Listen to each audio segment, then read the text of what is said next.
Afternoon dears, बात करते हैं आज गोल्ड के पोजीशन की। पहले हम अपनी कल की एनालाइज देख लेते हैं। कल हमने जब गोल्ड को एनालाइज किया तो 4011 के पास था और यहाँ पर ये वाला एरिया इंपॉर्टेंट मैंने बताया था कि अगर ये ब्रेक क्लोज हो जाता है इसके ऊपर, H1 का क्लोज भी लग जाता है तो यहाँ से जो है वो सीधा ऊपर जा सकता है। और अगर इस एरिया को एज ए रेजिस्टेंस लेता है तो फिर यहाँ से नीचे आने के चांसेस होंगे। फर्स्ट ये वाला एरिया होगा, अगर ये ब्रेक हो जाता है तो फिर जो है वो 3950 ये इम्पोर्टेंट होगा। यहाँ यहाँ पर हो सकता है कि ये दोबारा जो है वो बुलिश हो जाए, लेकिन अगर इसको भी ब्रेक कर देता है तो फिर हमारे पास नीचे जो है वो ये वाला लेवल था 3897 का। कल एफओएमसी की न्यूज़ थी, उसी वजह से जो है मैंने लेवल भी काफ़ी ज़्यादा दिए थे। और जिस तरह की मूवमेंट है ये आपके सामने, यहाँ पर अगर हम पोजीशन देखें M15 के सेटअप्स का, जिनको पता है जो मैंने बताया हुआ है, तो उस हिसाब से यहाँ काफ़ी हद तक क्लियर था कि ये यहाँ से रिजेक्ट होगा, क्योंकि एक बुलिश और एक बेरिश क्लोज था। उसके बाद ये अप और डाउन ब्रेक कर रहा था। यहाँ पर आप देखें तो तकरीबन 4 से 5 जो है वो M15 के सेल क्लोज थे, फिर एक बुलिश, फिर दोबारा जो है वो 4 बेरिश। तो मतलब काफ़ी क्लियर था और यहाँ पर आके आप देखेंगे तो एक अच्छी कंफर्मेशन मौजूद थी यहाँ पर। बिल्कुल प्रॉपर टेस्ट करने के बाद नीचे क्लोज, और फिर जो है वो इसने यहाँ पर 2 बेरिश भी क्लोज किए। तो यहाँ से एक अच्छी जो है वो मूव थी हमारे पास और टारगेट उसका फर्स्ट यही था। और जैसा कि अगर ये ब्रेक हो जाता है तो फिर यहाँ तक, तो अगर इस एरिया से देखें 26 से ऊपर तो M15 का ही क्लोज लगा, जबकि यहाँ पर हमें तकरीबन H1 की नीड थी। और वैसे भी मैंने बताया था कि ये एरिया बाइंग के लिए नहीं है, आप सेलिंग ही देखें। यहाँ से मिले, यहाँ से मिले, जहाँ पर कंफर्मेशन देता है वहाँ से आप इसको सेल देख सकते हैं।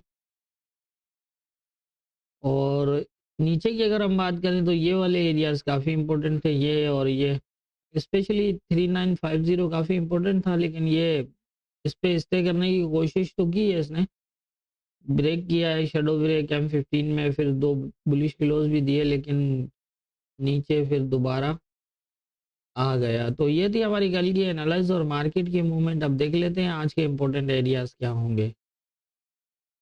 आज के इंपॉर्टेंट एरियाज की अगर हम बात करें तो इस टाइम 2 से 10 का एक रेजिस्टेंस बनता है, पूरा जोन ब्रेक किया है, लेकिन यहाँ ऊपर जो है वो फिलहाल क्लोज तो नहीं दे पा रहा। अब 2 पोजीशन बन सकती हैं यहाँ पर।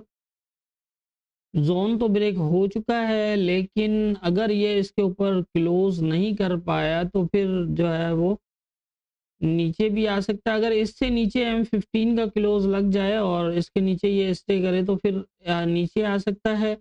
और नीचे फिर ये वाला एरिया इंपॉर्टेंट होगा। अगर तो यहाँ ब्रेक ना हुआ ये एरिया तो फिर दोबारा जो है वो इस तरह की पोजीशन बनेगी और ऊपर जो है वो तकरीबन ये वाला एरिया इंपॉर्टेंट होगा यहाँ तक। लेकिन आपने फॉलो करना है, क्योंकि ये प्रीवियस टाइम यहीं से रिजेक्ट हुआ है। तो अगर इसको फास्ट ब्रेक करता है तो फिर ये यहाँ तक जा सकता है। और अगर ये इस एरिया के नीचे H1 का क्लोज कर देता है तो फिर ये दोबारा जो है वो इस तरह की पोजीशन बना सकता है। यहाँ से 84 83 से जो है वो दोबारा इस तरह की पोजीशन बन सकती है। और अगर ये इस तरह आ जाता है तो फिर ये एरिया इंपॉर्टेंट होगा, यहाँ से दोबारा बुलिश हो सकता है। नीचे की पोजीशन भी ज़्यादा अच्छी नहीं है, इसको ब्रेक करके नीचे भी जा सकता है। तो अगर इसको ये ब्रेक कर देता है तो फिर इसके नीचे अगर H1 का क्लोज लगा देता है, यहाँ पर देखना पड़ेगा 40 के नीचे जो है वो तकरीबन H1 भी मेरा ख्याल है काम नहीं कर रहा। यहाँ पर H4 क्लोज करता है 40 के नीचे तो फिर जो है वो इस तरह की पोजीशन होगी ये वाली। अगर इससे नीचे देखना है 40 के नीचे तो H4 का क्लोज, क्योंकि यहाँ से अगर हम M15 को देखें अच्छे सेटअप के साथ बुलिश है, 2 बुलिश, 1 बेयरिश और फिर 4 बुलिश के साथ, लेकिन यहाँ पर इसने थोड़ा-सा वीकनेस शो किया है, अप डाउन इस एरिया को ब्रेक किया है। तो यहाँ पर आप जानते हैं कि पहले भी यहाँ सपोर्ट भी है तो एक रेजिस्टेंस भी है, तो ये एरिया पूरा अप डाउन ब्रेक करने के बाद इसने, लेकिन ये है कि ये आया है इस लेवल के करीब, अब टेस्ट नहीं है, पहले ब्रेक था शैडो ब्रेक, अब टेस्ट नहीं है।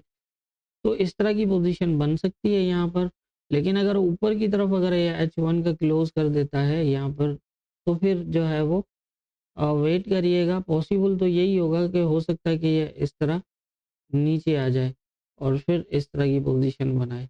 ऊपर का मैंने सेम बता दिया, ये एरिया काफ़ी इम्पोर्टेंट है, अगर यहाँ से रिजेक्ट हुआ तो एक अच्छी सेलिंग कर सकता है नीचे। लेकिन ये है कि ये और ये एरिया शायद इतना अब ना फॉलो करे, हो सकता है इसको ब्रेक कर दे, लेकिन ये बहुत इम्पोर्टेंट है 4059 से 63 वाला, यहाँ पर आप इसको फॉलो करिएगा। यहाँ की पोजीशन H1 पे देखनी है आपने, अगर तो ये नीचे आता है M15 का क्लोज एक ऊपर लगाया है, अब देखते हैं दूसरा कहाँ लगता है।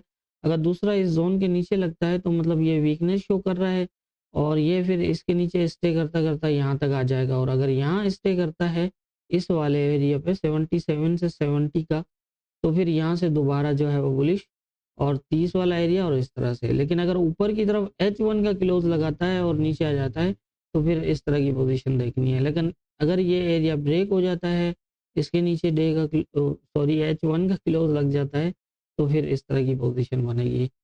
उम्मीद है मेरी बात समझ में आ गई होगी और इतना ज़्यादा मुश्किल नहीं है लेवल्स के ऊपर, क्योंकि ये जोन पूरा ब्रेक हो चुका है, लेकिन एक ऊपर M15 लगा, दूसरे के हालात अच्छे नज़र नहीं आ रहे। तो हो सकता है कि ये जो है वो इस एरिया के नीचे लगा दे 2 के, अगर ये नीचे कर देता है क्लोज़ इसके, तो फिर यहाँ यही होगा कि तकरीबन 10 से 16-18 तक जाके ये दोबारा ऊपर-नीचे आ सकता है।